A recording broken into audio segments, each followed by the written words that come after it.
Hi, Heather. Hi, Dan. How you doing? Okay, not too bad. I've had some small trouble with my booking system, but we're working through it. Okay. It's been a crazy couple of weeks since we last did one of these for me. No, you have some unwell family members, I hear. The dreaded... Oh, they're all right now. They're all right now. Okay. They're all right now, but everybody except me has been through this flu that's going around. Hopefully, touch wood, I'm not going to be one of them. Plenty of garlic and lemon, ginger, that sort of stuff. That keeps it away. Yeah. And maybe going to a few less cinemas over the next couple of weeks just to calm down from the Helsinki Film Festival. Yeah, you've been really busy. I've been at the Helsinki International Film Festival, subcaption Love and Anarchy. It was the 38th festival this year. Wow. And I've seen, how many films have I seen, Heather? 1, 2, 3, 4, 5, 6, 7, 8, 9, 10, 11, 12. So yeah, 12 films in 10 days. Often I skipped a day and did a couple of films on another day. But yeah, there's been some really good stuff and there's been some confusing and very surreal stuff going on. I'd like to focus my attention on a film called The Last Chapter. Fire away. Well, it seemed that nearly the entire cinema was filled with cast and crew because it was the first showing, I think. I went because I was on the understanding it was about retirement age, or the sort of the first generation of retirement age foreigners in Finland and their thoughts on how retirement was going to work. 2 of the 3 of them were Nigerian, and they both said how different the culture is because in their home country, they would be looked after by their family in old age, whereas in Finland, everybody forgets about you and you just get left to die, was pretty much the way they put it. Okay, yeah. It was quite bleak. I didn't get as much out of it as I thought because it was all men. All of the 3 subjects of the film were from completely different backgrounds to me. One was Moroccan and the other 2 were Nigerian, so I didn't understand their culture enough for it to be relevant to me. Sure. It was well made. I could have edited about another 12 or 13 minutes out of it if I had been editing it. But yeah, no, it was interesting how people are dealing with reaching that age and the discussions with their partners, if they still had partners, about whether they were going to move back to their home country because they'd be treated better, how the system in Finland is, well, not just failing everybody, but failing the older generation. They haven't got enough to do. It's difficult to get doctors and hospital appointments, etc., etc. The older immigrant population or the older population full stop? Well, the older population full stop, but obviously this focused on the immigrant population. Inside, yeah. Well, none of them were from Helsinki, so of course for me that was also a bit of a disconnect. One of them was from Turku, which I know quite well. The guy from Morocco had moved way out into the middle of nowhere, but he was the only one who spoke really confident Finnish. The other 2 spoke Finnish. Yes. But they didn't have the confidence this guy had because he had lived here for 40 years or something. And because he had lived in the middle of nowhere, he had never used his English to communicate because people around him couldn't. That makes a big difference for sure. Yes. Yeah. That was the one I wanted to really focus on. I mean, I've seen everything. The last film I saw, which was the last film of the festival, called The End. Okay, that's actually at the bottom of the list. So, tell us about The End. That's the order I saw the films in that I sent to you. It claims to be an anti-musical. Well, it is a musical. I think it claims to be an anti-musical because it's not happy.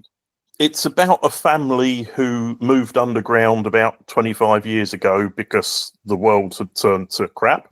And basically, they're living their fake happy life underground, and you can see that they've all got issues. The son of the family was born there, so he's never seen the outside world, and they've never let anyone in from outside, but they decide they will with one person who turns up, and of course they all start revealing secrets that they've kept hidden and various things, especially from the son. I'm not a fan of musicals, I have to say. I didn't necessarily like the musical element of the film, but the storyline itself was interesting. And that's probably due a big release because that's got people like Tilda Swinton in that. Oh, okay. What sort of music were they playing? I mean, if they've been underground and locked themselves away, the music is from a certain time period? Well, no, the music, you mean the music in the musical? Yes.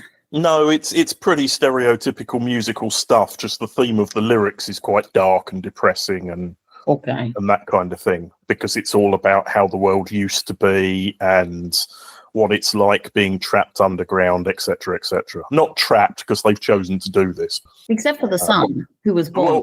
The world is on fire, basically. Okay. And it turns out the father was somebody who owned an oil business, so he contributed to it. Okay, the writer who hated the Swedish language. Yeah, I thought you'd choose that one. This was about a guy called Antti Jalava. He was part of an immigrant family in Sweden. In the late 60s through the 70s, a lot of Finns moved to Sweden to find work. And he was about 14, 15 when he went there. So he had to leave all his friends and family, go to a country that really didn't accept foreigners at the time. And he became an author. And he wrote a book called Asphalt Flowers, I think it was. It's only in Finnish and Swedish. You can't get the book in English because I looked into it straight away. Okay. It was a very short documentary. Obviously, most of the people that went there because they knew who he was. I heard a lot of Swedish speakers behind me. Right. So basically, he wrote the book in Swedish because he wanted to appeal to the Swedish population. Even though he doesn't like Swedish. Well, no, this is the point, is that he was forced to learn Swedish because of situation, but it's about the difficulties he had integrating. It's about first-generation immigrant children, basically. Okay. And at the time, in 1980, when the book was released, it was a revelation because nobody had written about this perspective before. I really hope it gets a translation into English one day, although as the book's over 40 years old already, I think it's doubtful. Yeah. But that was fascinating. He's dead now. He died a few years ago. I think 4 years ago he died. There is a list on the website for anyone who's interested of all the films and documentaries that were shown that are going to be coming to the cinema. Because it's an international film festival, there were 6 sort of, not Hollywood films, but bigger films that will be on general release soon, including The End. Super. But overall, a good festival, a good selection of films. I saw documentaries, I saw horror films, I saw sci-fi, I saw a lot of, I would say, the theme I got from at least the films I saw was a very dystopian future kind of thing, and it was a bit bleak in places, but that's the way the world's going, so I guess it needs to have a theme like that. Yes, in the middle of that, I also went to see Robbie Williams. Okay, how was that? Despite trying many times, it's the first time I've actually seen a show in the Olympic Stadium. That's an awesome space. There was a lot of people. It was very busy. I had good seats again, which was nice. I think I summed it up when I messaged my friend who was also there, and he went, "Wasn't that a great night?" And I went, "Amazing performer, always has been, average singer." I thought about going, but it would be a show rather than for the songs, I think. That's the feeling I have about Robbie Williams. The problem I had was it was the last show of the tour, and even the bits in between the songs were so scripted that there was no sort of room for anything outside of the box, you know? So no ad-libbing, no sort of like... There was a little ad-libbing when he communicated with individual members of the crowd, but not much. He used AI a lot in videos. He had a conversation with his 17-year-old self, giving himself advice and that kind of thing, which was kind of funny, but obviously very scripted because the answers were already recorded. Sure, yeah. He asked every member of his band to play a snippet of a song. Right. And they had to pick a song that would appeal to the Finnish audience. So most of them picked sort of hard rock kind of stuff. His backing singers did Bohemian Rhapsody, which everybody joined in with. But the overwhelming success was when his keyboard player, who had sat there very shyly behind his piano for the whole thing, stood up, one finger in the air, and played Sandstorm. And the crowd went wild. They went more wild for that than anything Robbie did the whole night. Okay, yes. It should probably become the Finnish national anthem. It probably unofficially already is, I would say. Yeah, exactly. Yes. So, yeah, I'm glad I went. I saw him in 1998 at Glastonbury, which was his first ever festival performance. Okay. So it's been 27 years, and he's done a lot of bad music since then. But he's also done some great pop hits, so, you know. Yeah. It was a show worth visiting. Probably wouldn't do it again for another 27 years. Okay, there you go. So we did something together for a change, Heather. We did. We went to a gallery opening, and not just any gallery, the National Gallery. It was the opening night for the new exhibition, which is Gallen-Kallela, Klimt and Vienna, all rolled into one lovely package. And coinciding with the exhibition was the revealing that Atenium actually has a Klimt of their own. So the national collection has a Klimt piece.